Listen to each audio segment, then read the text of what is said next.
안녕하세요. 이번에는 그 펌프에서 발생하는 재현상에 대해서 공부를 해볼 건데, 먼저 엄청 자세히는 안 하고 시험 문제를 풀 수 있는 정도로만 공부를 한번 해보겠습니다. 제일 많이 나오는 건 공동현상이라고 불리는 캐비테이션이에요.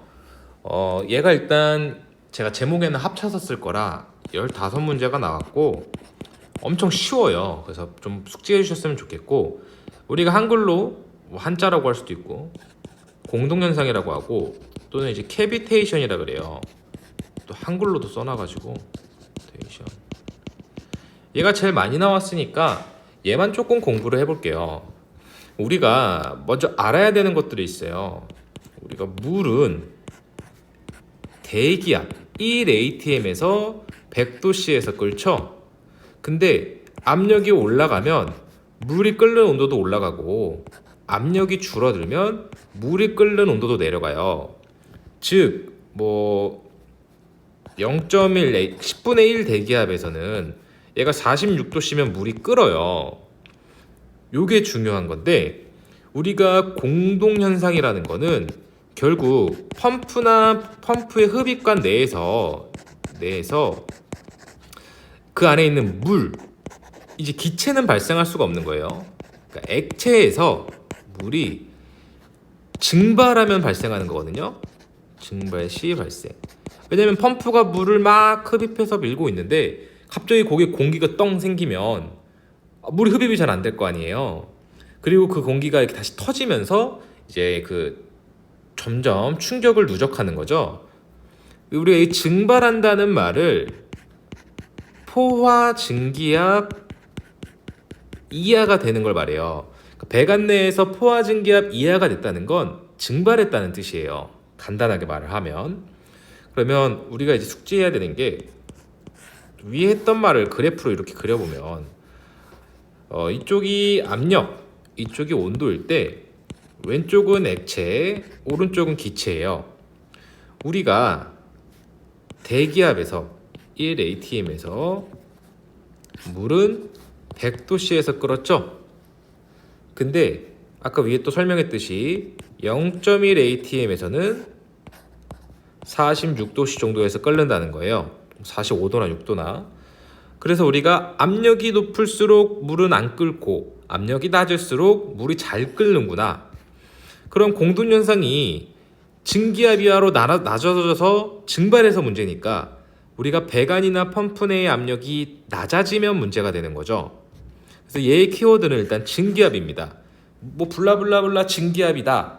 이때 현상은 하면 무조건 공동현상, 캐비테이션 둘 중 하나라는 거죠.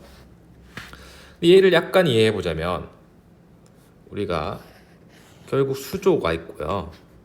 물이 이렇게 있고 펌프가 이렇게 있다고 해볼게요. 그러면 이렇게 흡입 배관이 오고 수조에 있는 물을 끌어올려서 이렇게 흡입이 될 거예요. 그러면 결국 우리가 이 흡입되는 원리가 이 수면에 대기압으로 누르고 있다는 거죠. 그러면 이 펌프 안에 임펠러가 날개가 선풍기처럼 빙글빙글빙글 돌아서 얘가 압력이 PI라고 해볼까요? PI가 대기압보다 훨씬 낮아지면, 우리가 유체라는 건 압력이 높은 곳에서 낮은 곳으로 흐르기 때문에 이 물이 빨려서 위로 이렇게 올라가는 거예요.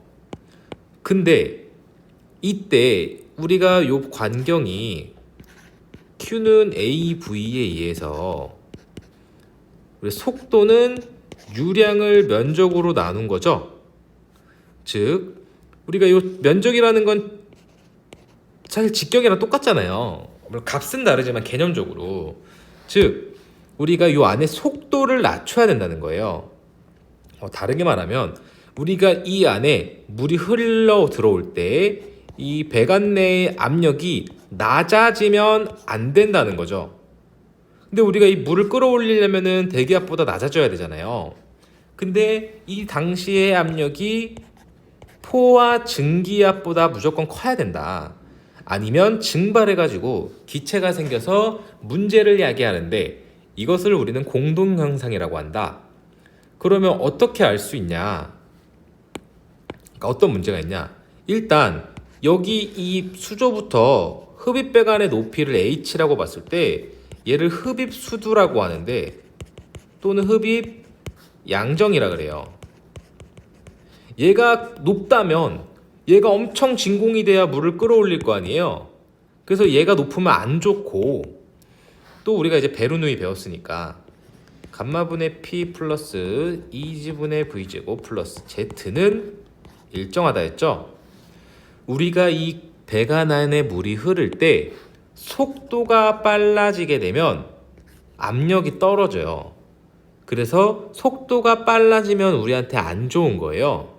근데 우리가 속도라는 건 유량을 면적으로 나눈 거였으니까 이 식을 이렇게 풀어서 보면 4분의 PD 제곱이니까 결국 우리가 직경이 커지면 속도가 내려가고, 속도와 직경은 반비례 관계인 거죠. 정확히 말하면 제곱의 반비례긴 한데, 그래서 우리는 배관이 클수록 좋은 거고 속도는 느릴수록 좋은 거고 흡입수두 양정은 낮을수록 좋은 건 거죠. 뭐 이 정도 일단 이해해 주시면 푸는 데는 지장이 없을 것 같습니다. 더 자세히 해봤자 시험에 안 나오니까 잘. 자, 그 다음 이제 두 번째 현상 우리가 하나만 더 해볼까요? 요게 베르누이가 요랬는데, 우리가 수정 베르누이라 그래서 마찰 손실이 있었잖아요. 요 마찰 손실도 작아야 좋은 거죠. 크면 압력이 떨어지니까요. 그렇게 이해해 주시고, 다음은 이제 서징 현상이라고 하는데, 영어로 똑같죠. 서징이죠. 서징이라고 하고, 또 우리가 이걸 맥동 현상이라고도 부릅니다. 이름을 좀 통일해 쓰지. 얘는 사실 우리가 명확히 이해하려면 좀 공부를 많이 해야 돼요. 그래서 아주 간단하게 해볼게요. 우리가 뭐 펌프나 송풍기가 있을 때, 얘는 펌프든 송풍기든 상관이 없고 얘는 오로지 펌프에서만 해요. 송풍기는 안 되는 거예요. 왜냐면 액체가 증발할 때 문제인 건데 송풍기는 처음부터 기체잖아요. 그럼 서징 맥동은 우리가 얘한테 전원을 넣을 거예요. 뭐 예를 들어서 뭐 22kW짜리 펌프다. 전기량이 정해져 있을 거 아니에요, 규격이. 그러면 얘가 결국 토해내는 물의 양은, 송출하는 물의 양은 우리가 유량 곱하기 양정이에요. 다른 거 다 무시하고 얼마만큼의 물을 얼마만큼 높이 보낼 거냐가 이 동력을 결정하는 요소라는 거죠. 근데 이 펌프가 만약에 결국 우리가 이게 밸브를 조이거나 하거나 또 어떤 뭐 장치를 설치하면 이 유량과 양정이 변화한다는 거예요. 무슨 말이냐면 우리는 계속 20kW로 돌고 있잖아요. 그럼 얘가 예를 들어서 유량이 뭐 100일 때는 양정이 100이었다. 이게 예를 들어서 22kW다. 실제로 좀 바뀝니다. 그냥 개념적인 거예요. 근데 유량을 만약에 150을 보내려면 양정이 뭐 50이 돼야 22kW다. 이런 식으로 서로 유량이 커지면 양정이 작아지고, 또는 유량이 작아지면 양정이 커지는, 이런 식으로 운전이 돼야 이 펌프는 안정적인 운전이 돼요.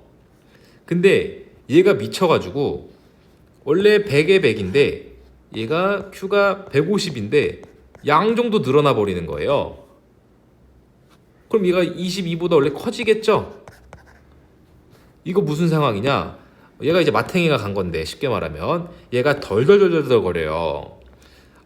옛날 수동 운전해 보신 분들은 알겠지만, 자동차 또는 오토바이 타보신 분들, 우리가 뭐 속도가 40km인데 예를 들어서 이상하게 썼네요.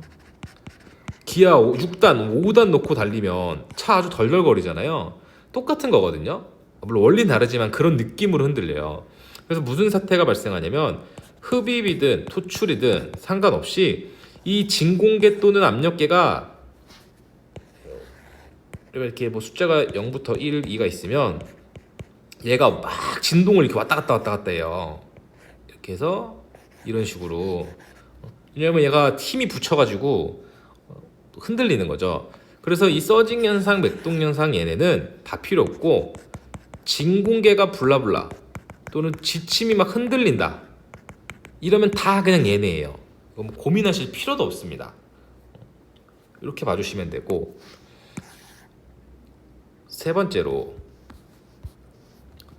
수격 현상이에요. 자, 물이 때리는 현상인 거죠. 물이 충격하는 현상이다. 말 그대로 물이 왜 충격을 하느냐, 아주 이제 간단하게 해보겠습니다. 또 이해를 하기 위해 사람으로 해볼게요. 이번엔 팔을 이렇게 하고, 목이 너무 길어졌는데 뭐 이런 식으로 달리고 있다고 해볼게요. 이때 달리고 있는 속도가 v1이에요. 근데 우리가 갑자기 이렇게 딱 멈추려고 해볼게요. 이렇게. 그러면 얘 속도는 이제 제로가 돼야 되잖아요. 그러면 이때 이 상태로 변할 때 속도 차이가 델타 V죠. 즉 V1 마이너스 멈췄을 때 속도가 델타 V잖아요. 이게 뭐냐? 이때 발생하는 게 수격 현상이에요. 물도 똑같습니다. 어떤 뜻이냐면 우리가 처음에 천천히 달리고 있었다면 섰을 때 뭐 아무 의미가 없죠. 그러니까 뭐 그냥 쓰면 되잖아요. 근데 우리가 만약에 전력 질주를 하고 있었는데 갑자기 탁 쓰면 엄청 아프잖아요. 뭐 건강하신 분들은 안 아플 수 있겠지만 급격하게 아플 수 있을 거예요. 근데 우리가 갑자기 쓴다는 거니까 얘가 만약에 시간을 나눴을 때 얘기하는 거죠. 우리가 1초 만에 쓰면은 뭐 자동차로 예를 들어서 100km로 달리다가 1초 만에 0km로 서야 된다면 안에 사람들은 안전벨트 안 맸으면 다 유리창 뚫고 나갈 거예요. 근데 만약에 얘를 뭐 한 20초 만에 쓴다. 그럼 안정적으로 쓸 거예요. 그쵸? 밸브를 천천히 잠그면 물이 안정적으로 쓸 거고, 밸브를 콱 잠그면 엄청 충격이 크겠죠. 또는 우리가 이렇게 갑자기 쓰는데 앞에다가 이렇게 스펀지를 두껍게 깔아놓으면 뭐 물이 그냥 박아버리면은 그냥 스펀지가 흡수할 거 아니에요. 이러면 또 별로 문제가 안 되죠. 이게 이제 우리가 수격 방지기가 되는 거고, 결국 얘도 속도를 느리게 하던가 천천히 멈춰야 되는 거예요. 그럼 속도를 어떻게 느리게 하냐? 속도 우리 뭐였죠? Q는 A분의 Q였죠. 즉 관경을 크게 하면 물이 천천히 가니까 갑자기 서도 충격이 작은 거고, 또는 물이 속도가 빨라도 천천히 쓰면 수격 작용이 없는 거예요. 이때 발생한 이 충격이 수격인 거예요. 여긴 제가 사람으로 그랬지만 실제로는 물이 되는 거겠죠. 요걸 가지고 그럼 결국 얘가 만들어내는 게 델타 V잖아요. 얘가 무슨 에너지죠? 우리 베르누이에서 수두로 해볼까요? 2지분의 V제곱 플러스 감마 P 플러스 Z죠. 얘가 위치 에너지, 얘가 압력 에너지, 얘가 속도 에너지죠. 속도 에너지는 정확히는 다르지만 얘가 결국 운동 에너지가 돼요. 요거 하나만 숙지해 주시고 풀면서 한번 봐보겠습니다. 자, 펌프 및 송풍기에서 발생하는 현상을 잘못 설명한 것은 캐비테이션은 압력이 낮은 부분에서 발생할 수 있죠. 또 캐비테이션이나 수격작용은 펌프나 배관을 파괴하는 경우도 있으니까 이게 우리가 배우겠죠. 송풍기의 운전 중 송출 압력과 유량이 주기적으로 변화하는 것. 이 압력계 아까 진공계 관련되면 다 서징이에요. 송풍기에서 캐비테이션의 발생으로 회전차의 수명이 단축될 수 있다. 캐비테이션은 안에 흐르는 유체가 반드시 액체여야만 동작하는 아입니다. 그래서 잘못 설명한 건 4번이 되겠네요.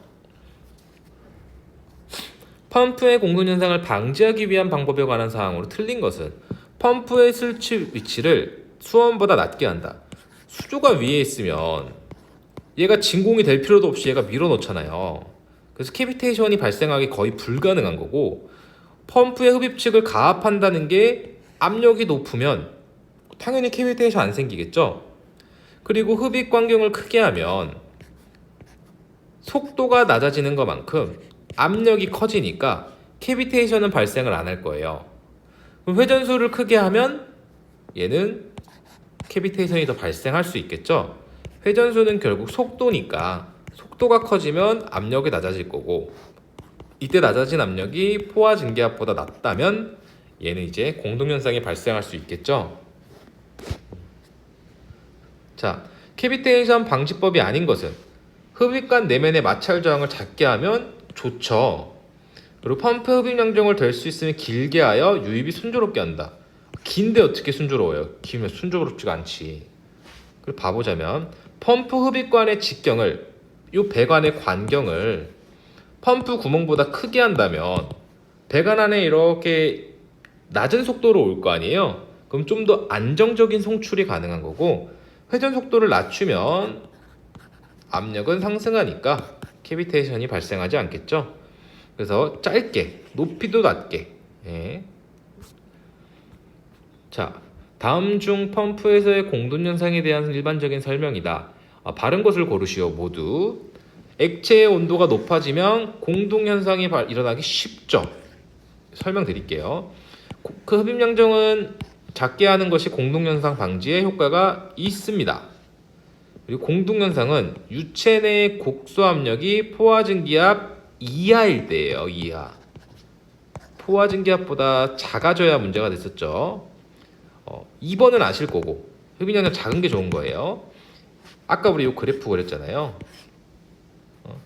결국 여기가 액체고 여기가 기체니까 우리가 어디에 있든 물이 기체가 되면 문제였는데 온도가 올라갈수록 기체 쪽으로 가는 거잖아요.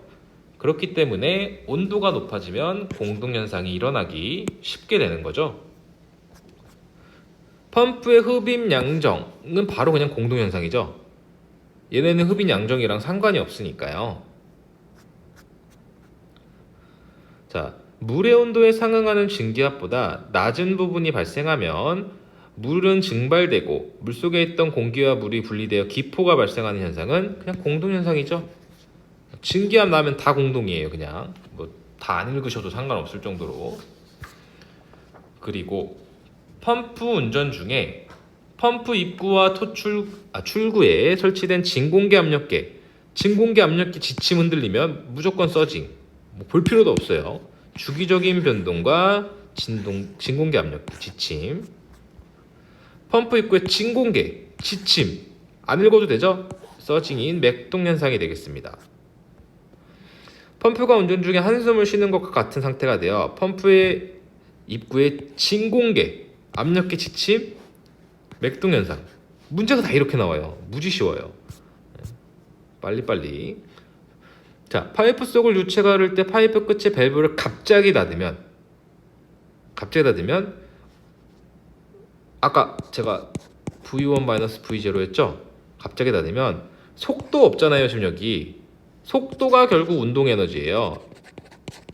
그래서 일단 앞에 기억은 운동이고, 또 운동 에너지가 압력으로 변환되면서 우리 몸의 부하로 변환되면서 밸브 직전에서 높은 압력이 발생하고 상류로 압축파가 전달되는 수격 작용이 발생하는 거죠. 우리가 운동하다가 갑자기 쓰면 몸이 충격이 오잖아요. 그래서 정답은 2번이 되겠습니다. 물의 압력파에 의한 수격작용을 방지하기 위한 방법 중 적합하지 않은 것은 결국 제가 델타 V, 델타 T가 되는데, 관로 내의 광경을 축소시키면 V1이 커지잖아요. 바로 그냥 1번이네요. 답이. 자, 유속을 낮추면 V1이 작아지는 거고, 수격 방지기 설치하면 아까 스펀지 까는 거고, 펌프의 속도가 급격히 변하는 걸 방지하면 시간을 늘리는 거니까 결국 V1을 키우는 1번만 정답이 되겠습니다. 물의 압력파에 의한 수격작용을 방지하기 위한 방법으로 옳지 않은 것은, 물의 압력파 어떻게 방지할 거냐? 속도는 천천히 변해야 되니까 맞고요. 광경을 축소시키면 속도가 늘어나죠. Q는 AV. 그래서 답은 2번이 되겠습니다. 그래도 읽어보면 속도 낮춰야죠. 개폐 시간을 천천히 길게 하면 또 방지가 될 수 있습니다. 문제풀이가 아주 빠르죠. 반드시 숙지하세요. 펌프 운전 중 발생하는 수격작용의 발생을 예방하기 위한 방법으로 해당되지 않는 것은 자, 델타 V, 델타 T예요. 자, 일단 이거 모른다고 가정하고 뺄게요. 빼고 서지 탱크. 서지 탱크 설명을 안 드렸네요. 서지 탱크도 얘도 수격 우리 스펀지 같은 거예요. 쉽게 생각하면 중간에 스펀지가 한 번 더 있다고 할까요? 요 문제 제가 설명을 덜 드렸네요. 그리고 밸브의 조작을 천천히 하고 관로의 유속을 낮게 할 거예요. 그럼 우리가 모르는 건 지금 1, 2번 중에 하나죠. 제가 좀 가르쳐 드린 것 중에 근데 서지 탱크가 수격 작용을 방지하는 장치여 가지고 밸브를 가능한 펌프 송출구에서 멀리 설치하는 건 의미가 없어요. 이걸 설명드리면 좀 복잡한 것 같은데 펌프가 이렇게 있으면요, 얘가 물이 이렇게 흐를 거예요. 그러면 이 멀리서 잠그면 이만큼의 물이 움직이다가 얘를 때리잖아요. 근데 우리 펌프를 이 앞에다, 밸브를 앞에다 설치하면 딱 멈췄을 때 얘네만 멈추죠. 그냥 뭐 이 정도만 이해하셔도 크게 상관은 없을 것 같습니다. 자, 이 서지 탱크라고 해서 서징 현상이랑 헷갈리실 수 있는데 한번 설명드릴까요? 그냥 우리가 결국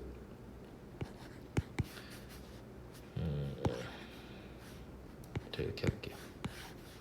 우리 밸브를 팍 잠그면 여기 물이 오다가 여기 부딪히면서 여기 압력이 점점 커지겠죠? 그때 여기다가 이렇게 통을 설치하는 거예요.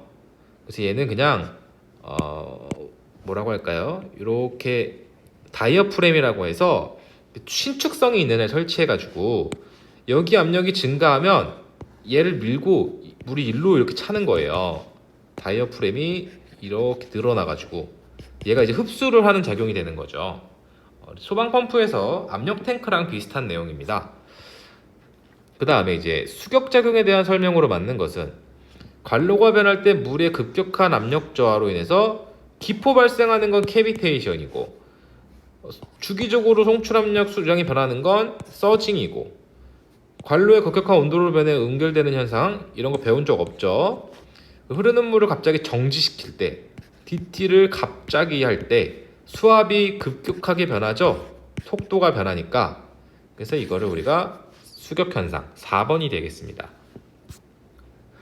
펌프와 관련된 용어의 설명으로 옳은 것은 캐비테이션, 이거 압력 주기적으로 변하는 건 서징이었죠. 그럼 이 서징은 얘가 캐비테이션이네요. 수격작용은 관을 흐르던 물이 갑자기 정지하면 압력파가 발생하죠. 소리도 나고 충격도 가고. 그래서 정답은 3번이 되겠습니다. MPSH는 안 할 거예요. 얘는 원래 흡입수두랑 똑같은 말인데 필요흡입수두가 되는 건데 몇 문제 생각보다 안 나왔더라고요. 그래서 정답은 3번이 되겠습니다. 이거 되게 키워드만 외우면 거의 대부분 풀 수 있으니까 반드시 숙지하셨으면 좋겠습니다. 감사합니다.